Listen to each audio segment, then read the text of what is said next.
You say you want to change your life. You have goals, plans, visions, a future that feels just out of reach. But let me ask you something brutal. If you already know what to do, why haven't you done it? Not tomorrow, not next month, now. You've watched the videos, read the books, made the lists. Yet every time you try to move forward, something drags you back, something invisible buried deep inside. That's not laziness. It's not lack of, motivation. It's your unconscious, the part of you that still lives in chaos while you pretend everything's under control. Carl Jung had a warning for people like us. You can't build a cathedral on a swamp. You can't construct a meaningful life on top of inner disorder. And you definitely can't move forward while running from your own shadow. The truth? Most people are not living. They're managing their own chaos, decorating the walls of a burning house. They make plans, chase goals, and call it progress, while the foundation beneath them is crumbling. Jung understood something that modern self-help culture refuses to admit. Before you fix your future, you must face your past. Before you seek order in the world, you must bring order to yourself. In the next few minutes, we're going to step into the basement of your psyche, the place you avoid when you say you're too busy. We'll confront the hidden forces that keep your life stuck in loops of chaos, and what it really means to set your house in order. This isn't motivation. This is confrontation. And it starts the moment you decide to stop pretending. So, are you ready to clean your house? Because everything changes when you finally face what's been running your life from the shadows. If this content makes sense to you, click the subscribe button and join our channel. You know this story. You wake up determined. Today is the day. You'll eat, clean. You'll finally start that project. You'll have that difficult conversation you've been avoiding. You feel ready, clear, focused. And by noon, it's already over. You've broken your plan. You scrolled instead of working. You avoided the call again. And the same thought returns. What's wrong with me? Why can't I just do what I say I'll do? You think it's weakness, lack of discipline, maybe bad luck. But it's none of that. This isn't a willpower problem. It's a foundation problem. Carl Jung introduced an idea most people never truly grasp: the personal unconscious, the psychological basement where everything you've refused to face gets stored. Every memory you couldn't handle, every emotion you pushed away, every truth about yourself you buried to survive. It all sinks down there, into the swamp. And here's the uncomfortable truth. The swamp doesn't stay quiet. It moves. It breathes. It pulls strings behind your every choice. Every time you try to rise, it drags you back, not to destroy you, but to protect you from what you're unwilling to confront. You want to lose weight? If food is the way you silence anxiety, your unconscious will make you eat. Every time. You want a new career? If shame still whispers that you're not good enough, you'll self-sabotage every chance you get. You want a real relationship? If intimacy threatens to expose your wounds, you'll push away the people who try to love you. That's the swamp, and everyone has one. The question isn't whether you have chaos buried inside you. You do. The question is, will you face it, or keep pretending another plan, another system, another burst of motivation will fix what's fundamentally unresolved? Jung said it clearly. You cannot transcend what you haven't confronted. You cannot integrate what you refuse to see. You cannot build order on top of chaos. The swamp has to be drained, not by running, but by walking straight into it, holding a light, and finally looking at what's been waiting there for years. But here's the paradox. The swamp isn't just a prison, it's also potential. All that suppressed energy, pain, anger, grief, it's not just damage, it's raw power. When you confront it, when you integrate it, that energy becomes your foundation. And on a solid foundation, you can build anything. Those who never descend into their swamp live in fear of it. They build their entire lives around not feeling too much, not failing, not remembering. They stay small, numb, stagnant. They never grow. They just manage their own avoidance. But those who dare to go down, who face the darkness head on, they come back different, rooted, capable of real change. So don't ask, what to buy? I want to achieve. Ask instead, what am I avoiding? Because until you answer that, every goal you set is just another distraction from the work that actually matters. Carl Jung used one of the most haunting metaphors for the psyche, a house. Your mind isn't a single room. It's a vast, layered structure. And most people, if they're honest, only live on one floor. They decorate that floor, take pride in it, and call it me. But beneath, and above, there are entire levels they've never entered. Dark corridors, locked doors, forgotten rooms. And the tragedy? Those unexplored rooms are exactly where your life keeps getting stuck. Let's take a tour. The first floor is your ego, your conscious personality, the you recognize. Your opinions, beliefs, routines, identity, everything you think you are. It's the part of you that says, I'm smart, I'm kind, I'm lost, I'm trying. It feels like the whole story, but it's just the living room. Now, go up to the attic, your persona, the mask, the performance. It's the version of yourself you want the world to see. Confident, composed, successful, fine. It's what you post online, what you wear in public, the image you defend when someone criticizes you. The persona isn't evil, it's necessary. Society runs on masks. But the danger is when you forget it's a mask. You start believing your own performance. And when that happens, the distance between who you are and who you pretend to be becomes unbearable. That's when anxiety, exhaustion, and emptiness start to creep in. Now let's go down to the basement. This is the place you've avoided for years, the personal unconscious. Here lives everything you don't want to see, the anger you suppressed to stay nice, the grief you never processed, the jealousy, shame, and fear you disowned, the parts of you that scare you or disgust you. You've felt that basement before, usually at 3 a.m., when everything feels wrong and you don't know why. But instead of opening the door, you shove more furniture in front of it. You convince yourself that ignoring it keeps you safe. But Jung discovered the opposite. What you refuse to confront controls you. Repressed anger becomes irritability and self-sabotage. Unprocessed grief becomes numbness. Denied fear becomes anxiety. Rejected parts become the people you can't stand. This is the real layout of your psychological house. And if you're honest, you probably spend your life decorating the first floor, fixing the attic for show, and pretending the basement doesn't exist. But the cracks keep showing. Your discipline collapses under stress. Your confidence feels hollow. Your peace depends entirely on distraction. You're not broken. Your house is unfinished. You're trying to renovate the living room while the foundation rots. You're repainting the walls while the basement floods. And you wonder why nothing ever feels stable. Jung called the process of exploring the entire house individuation, becoming whole. It's not about becoming perfect. It's about integrating every room, the ego, the persona, the shadow below, the potential above. It's about knowing every corner of yourself, even the ugly ones. And here's the paradox. You can't truly know who you are until you face who you're not. You can't build a real life on one floor. You have to explore the basement. You have to integrate what's been buried. This isn't luxury work for the spiritually curious. It's survival work for anyone who wants to stop being ruled by forces they don't understand. So ask yourself, how many rooms in your house have you actually explored? How much of you do you truly know? And how much of your peace depends on keeping doors locked? Because until you face the entire house, you're not creating order. You're just rearranging chaos. And now, we open the door to the basement. The part of the house everyone fears. The part of the psyche Jung called the shadow. Everything about you that you cannot or will not accept. Your shadow isn't just darkness. It's the energy of your disowned self. Every emotion you repress, every impulse you judge, every desire you deny. It's all there, alive, waiting, influencing everything you do. This is Jung's most important and most avoided idea. And if you truly understand it, it will change everything about how you see yourself and why you're stuck. Here's the simple version.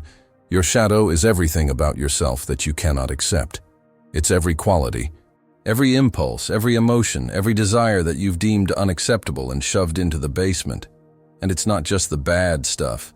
Sometimes we repress our power, our creativity, our confidence, our joy because those things feel dangerous too. But let's focus on what most people repress. The parts they judge as negative. Your anger, your selfishness, your laziness, your jealousy, your cruelty, your lust, your neediness, your cowardice. Every human has these qualities, every single one. But most people refuse to admit it. Instead, what do? They project. This is the mechanism that runs most of human behavior, and most people have no idea it's happening. Projection means you take the qualities you can't accept in yourself, and you see them in other people instead. Then you judge them, harshly, emotionally, disproportionately. Think about the last time you had an intense, negative reaction to someone. They were so selfish, so manipulative, so fake, so arrogant. Now, uncomfortable question. Could that quality exist in you? Could that be your shadow speaking? The people who trigger you the most are almost always showing you your unintegrated shadow. The things you hate most intensely in others are usually the things you deny most strongly in yourself. This isn't a maybe. This is how the psyche works. And here's why. This matters for your life. As long as your shadow remains unconscious, it controls you. Let me give you practical examples. You want to be successful, to take risks, to put yourself out there, but you never do. Why? Because part of your shadow is your fear of being seen, your terror of failure, your shame about being inadequate. Since you can't admit these feelings consciously, they sabotage you unconsciously. You procrastinate. You self-sabotage. You settle, and you tell yourself it's because you're being realistic or patient or waiting for the right time. You want to have healthy relationships, to be vulnerable, to connect deeply, but you keep choosing unavailable partners or pushing away the good ones. Why? Because part of your shadow is your fear of intimacy, your belief that you're unlovable, your terror of being abandoned. Since you can't face these wounds consciously, they run your dating life unconsciously, and you tell yourself it's just bad luck or that good people don't exist. You want to be confident, assertive, powerful, but you stay small and agreeable and never set boundaries. Why? Because part of your shadow is your aggression, your anger, your capacity to hurt others. You've repressed these so deeply that you've lost access to healthy assertiveness. So you become a doormat, and you tell yourself it's because you're kind or spiritual or evolved. See the pattern? Your shadow doesn't just sit in the basement doing nothing. It actively undermines your goals because it contains the very energy and qualities you need to achieve those goals. But since you've deemed them unacceptable, you can't access them. You've cut yourself off from your own power. So what's the solution? Shadow work. And I'm not going to lie to you, this is uncomfortable. Shadow work means you have to admit things about yourself you'd rather deny. You have to acknowledge your capacity for cruelty, for selfishness, for cowardice, for all the things you've spent years pretending you don't have. But here's what happens when you do this work. You stop projecting. You stop being triggered constantly. You stop sabotaging yourself. You gain access to enormous amounts of energy that were previously locked in repression. You become more whole, more integrated, more authentic, more powerful. Jung said it perfectly. I'd rather be whole than good. Because good, as most people define it, is just a persona, a mask, a performance. Wholeness means integrating everything, including the parts you don't like. And only whole people can build lives of real meaning and power. So here's your shadow work for today. And I mean today, not someday. Write down 3 qualities you hate in other people, the things that trigger you intensely. Then ask yourself, honestly, brutally, where do these qualities exist in me? Not in the same form maybe, but where is the seed? Where is the potential? Where have I done this in smaller ways? This is not about beating yourself up. This is about reclaiming your wholeness. This is about stopping the projection and the self-sabotage. This is about integration. And integration is the only path to real transformation. We've explored the swamp, the house, the shadow. Now we need to talk about the point of all this uncomfortable work. What are you actually doing when you confront your psychological chaos? You're engaging in what Jung called individuation, the process of becoming a whole, unique individual. The process of becoming who you actually are, not who you think you should be. And here's the critical misunderstanding. Most people think they already know who they are. They have a self-concept, a story about themselves, an identity. But Jung would say that's not who you are. That's who you've been conditioned to be. That's a collection of parental expectations, social pressures, cultural values, and defensive adaptations. That's the persona. That's the mask. Individuation is the process of removing the mask. Not to reveal nothing, but to reveal the self with a E. Capital S. The self is Jung's term for your true nature, your essential being, the totality of who you are when all the false layers are stripped away. It includes your consciousness and your unconscious, your light and your shadow, your potential and your limitations, everything. But here's the uncomfortable truth. You cannot find yourself by addition. You cannot discover who you are by accumulating more achievements, more identities, more roles, more masks. You can only find yourself through subtraction, through removing what is not you. Think about it. Right now, how much of what you call your life is actually yours? How much of it did you choose authentically versus absorb from outside? Your career. Did you choose it because it resonated with your essential nature? Or because it impressed your parents, paid well, seemed safe, or was what people like you are supposed to do? Your relationship status. Is it reflecting your authentic needs? Or are you performing what you think a successful person at your age should have? Your goals. Are they emerging from your true self? Or from comparison, from insecurity, from trying to prove something? This is not a comfortable examination. Because for most people, when they really look honestly, they realize that much of their life has been constructed according to someone else's blueprint. And this creates a devastating split. The life you're living versus the life you're meant to live. Individuation demands that you confront this split. It demands that you ask, repeatedly and honestly, is this mine? Is this authentically me? Or is this something I took on to please someone, to fit in, to be safe, to avoid criticism? And then comes the even harder part. You have to have the courage to let go of what is not yours. Even if it's successful, even if it's admired, even if abandoning it means disappointing people, losing status, facing uncertainty, because you cannot become who you are while pretending to be who you're not. Jung wrote, "The privilege of a lifetime is to become who you truly are." But he didn't say it was easy. He didn't say it was comfortable.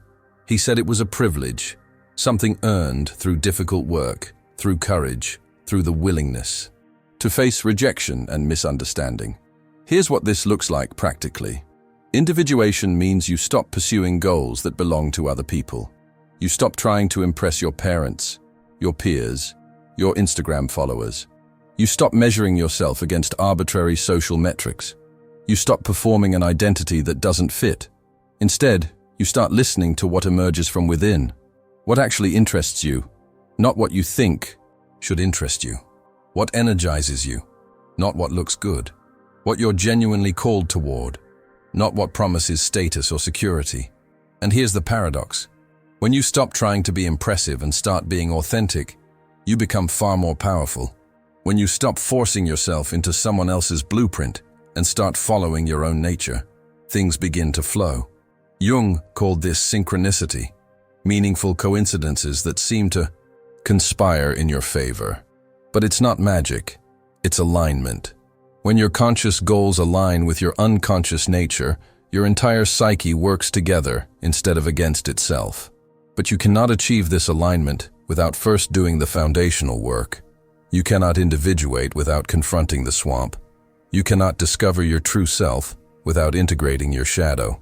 You cannot build an authentic life on a foundation of denial and repression. So here's the question for you. Who are you under all the conditioning, under all the expectations, under all the masks? What would your life look like if you built it according to your actual nature instead of according to what you think you should do? And I know this question feels overwhelming. Because if you really answer it honestly, it might mean your entire life needs to change. But here's the alternative. You can keep living the way you're living. You can keep pursuing goals that don't really matter to you. You can keep wearing masks that don't fit. You can keep building on a foundation of chaos. And you can keep wondering why nothing feels meaningful, why nothing satisfies, why you feel empty even when you achieve what you thought you wanted. Or you can do the work. You can descend into the basement. You can integrate the shadow. You can discover who you actually are. You can build a life that's yours. Not perfect, not impressive to everyone, but real, authentic, whole. That's individuation. And it starts today with one honest question. What am I pretending? We've covered a lot of ground. We've descended into the psychological swamp. We've explored the house you actually live in. We've confronted the shadow you've been avoiding. We've discussed the process of becoming who you actually are. Now comes the question everyone asks. What do I actually do? How do I start? And here's where Jung's approach differs radically from modern self-help. Modern self-help says, set a big goal, make a detailed plan, take massive action, transform your life. Jung says, start small, start internal, start today. Set your house in order before you try to conquer the world. This is not about ambition. This is not about settling for less. This is about building on solid ground instead of quicksand. It's about creating a foundation that can actually support the life you want, instead of collapsing under the first sign of pressure. So let's get practical. What does setting your house in order actually look like? First, it means establishing basic order in your immediate environment. And I mean literally.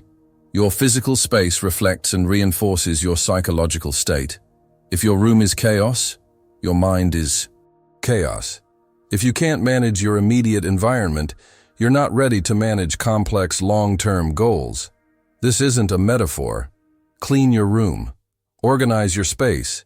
Create an environment that supports clarity instead of generating constant low-level stress. Second, it means establishing basic rituals that create stability. Wake up at the same time. Eat regular meals. Move your body. Sleep enough. These sound trivial, but they're not. Your brain needs predictability to feel safe enough to explore the unconscious. If your basic life is in chaos, your psyche stays in survival mode. You cannot do deep psychological work from survival mode. You need a stable base. Third, and this is the real work, it means creating space to actually confront your unconscious. This is not optional. You cannot integrate what you never examine. Jung was adamant about this. You need a practice that brings unconscious material into consciousness. For Jung, it was active imagination and dream analysis. For you, it might be journaling, therapy, meditation, or any practice where you stop running and actually listen to what's emerging from the depths. Let me be specific about journaling, since this is the most accessible practice. Every morning before you check your phone, before you start your day, spend 10 minutes writing without editing. Write whatever comes. Stream of consciousness. Don't think about it, just write. What you're doing is creating a channel between your conscious and unconscious mind. Patterns will emerge. Repetitive thoughts, unexpressed emotions, hidden fears. This is the material you need to work with. Fourth, it means identifying one pattern, just one, that you're ready to confront. Maybe it's how you use food to suppress emotions. Maybe it's how you sabotage opportunities when they get close. Maybe it's how you choose unavailable partners. Maybe it's how you avoid conflict until you explode. Pick one pattern. Don't try to fix everything. Just one shadow pattern. Bring it into the light. Watch it. Understand it. Ask what need it's serving. And gradually, consciously, choose differently. This is how transformation actually works. Not through dramatic overhauls. Not through forced willpower. But through consistent conscious engagement with your unconscious patterns. Through small daily choices to face rather than flee. Through building order incrementally instead of demanding it instantly. And here's what's fascinating. When you do this internal work, your external life begins to change almost automatically. Not because you're forcing it, but because you're no longer being controlled by unconscious sabotage. Opportunities appear. Decisions become clearer. Actions align with intentions. Jung called this synchronicity. Modern psychology might call it reduced cognitive dissonance or increased self-efficacy. Call it whatever you want. The point is, it works. But it only works if you start. Today. Not when you feel ready. Not when circumstances are perfect. Not when you have more time. Today. Because here's the truth you need to hear. You will never feel ready to confront your shadow. You will never have enough time. Circumstances will never be perfect.